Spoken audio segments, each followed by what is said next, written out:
അപ്പൊ ഞങ്ങളുടെ നേതാക്കളുടെ മുമ്പിലേക്ക് ഞങ്ങൾക്ക് പറയാനുള്ളത്, ഞങ്ങൾക്ക് എളുപ്പത്തിൽ പറയാൻ ഇതല്ലാതെ മറ്റു മാർഗമില്ല. കേന്ദ്രത്തിൽ നിന്ന് നിരീക്ഷകരടക്കം എത്തിയ ഈ സാഹചര്യത്തിൽ പാർട്ടിയുടെ MLA-മാരുമായിട്ടെല്ലാം കൂടിക്കാഴ്ച നടത്തി മുന്നോട്ട് പോകുന്ന ഈ വേളയിൽ ഞങ്ങൾക്ക് പറയാനുള്ളത് അവരിലേക്ക് എത്തിക്കുക അത്ര എളുപ്പമുള്ള കാര്യമല്ല. അതിന് ഞങ്ങൾക്ക് ഈ തെരുവോരങ്ങളല്ലാതെ ബാക്കിയില്ല. ഞങ്ങൾ വോട്ട് ചെയ്ത് ജയിപ്പിച്ച്, ഞങ്ങൾ പണിയെടുത്ത് ജയിപ്പിച്ച്, ഞങ്ങളെ വിശ്വസിച്ച് മുന്നിൽ നിന്ന് നയിച്ച നേതാവിന്റെ പേര് ഇന്ന് പുറകിലാണെന്ന് കേൾക്കുമ്പോൾ സാധാരണ ഒരു പാർട്ടി പ്രവർത്തകൻ എന്ന നിലയിൽ ഞങ്ങൾക്കിടയിൽ ചെറിയ മനോവിഷമമുണ്ടായി. ആ മനോവിഷമം ഞങ്ങള് കൂട്ടുകാരും ഒന്നിച്ച് ആലോചിച്ചപ്പോൾ അതിന് ഏറ്റവും നല്ല മാർഗം പ്രതിഷേധിക്കുക എന്നല്ലാതെ മറ്റൊരു മാർഗമില്ല. ഒരു നേതാവിനും ഞങ്ങൾ എതിരല്ല, ഒരു നേതാവിനെ ഞങ്ങൾ തടയാനോ അല്ലെങ്കിൽ ഒരു നേതാവിനോട് മോശം പറയാനോ അല്ല ഞങ്ങൾ ഇന്നിവിടെ ഈ പ്രതിഷേധ പ്രകടനം നടത്തിയത്.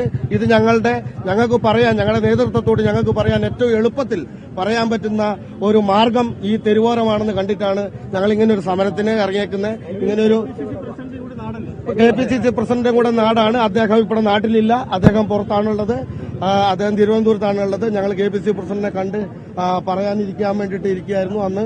പക്ഷേ അദ്ദേഹം ഇന്ന് ഇവിടെ സ്ഥലത്തില്ല. ഞങ്ങൾക്ക് നോക്കുമ്പോൾ, ഇന്ന് രാവിലെ നോക്കുമ്പോൾ മറ്റു മാർഗങ്ങളില്ല. കാര്യങ്ങൾ വേഗത്തിൽ പോകുന്നു എന്ന് ഞങ്ങൾക്കൊരു തോന്നലുണ്ട്. അതുകൊണ്ടാണ് ഞങ്ങൾ ഇങ്ങനെ ഇറക്കിയത്. KPCC പ്രസിഡന്റ് നാടായതുകൊണ്ട് ഞങ്ങൾ ആരും KPCC പ്രസിഡന്റിനെതിരല്ല. ഞങ്ങളുടെ ചങ്കാണ് ഞങ്ങളുടെ KPCC പ്രസിഡന്റ്. അദ്ദേഹത്തിന് വേണ്ടി പ്രവർത്തിച്ചവരാണ് ഞങ്ങൾ. അദ്ദേഹം കൂടി ശക്തമായി നിലപാടെടുക്കേണ്ട സമയമായിട്ടുണ്ട് എന്ന് ഞങ്ങൾക്ക് തോന്നുന്നു. അദ്ദേഹം അത് പറയുമെന്ന് ഞങ്ങൾ വിശ്വസിക്കുന്നു. അതുകൊണ്ട് ഞങ്ങൾക്ക് പറയാനുള്ളത് നേരിട്ട് പറയാൻ പറ്റാത്തത് കൊണ്ട് ഞങ്ങളത് നിങ്ങൾ വഴി അറിയിക്കുകയാണ്. കേരളത്തിലെ ഈ 102 സീറ്റിന്റെ വൻ വിജയമുണ്ടായത് VD സതീശൻ എന്ന മാന്ത്രികനെ പോലെ ഈ മണ്ഡലത്തിൽ മുഴുവൻ ഓടി നടന്ന്, എല്ലാ മണ്ഡലങ്ങളിലും ഓടി നടന്ന് പ്രവർത്തിച്ച് അദ്ദേഹം നല്ല രീതിയിൽ ജാതിമത കോമരങ്ങളെല്ലാം അഴിഞ്ഞാടിയപ്പോൾ അതിനെതിരെ ശക്തമായി പോരാടിയതിന്റെ ഫലം കൂടിയാണ് ഈ 102 എന്ന ഒരു മാന്ത്രിക സംഖ്യ അദ്ദേഹത്തെ മുഖ്യമന്ത്രിയാക്കുക.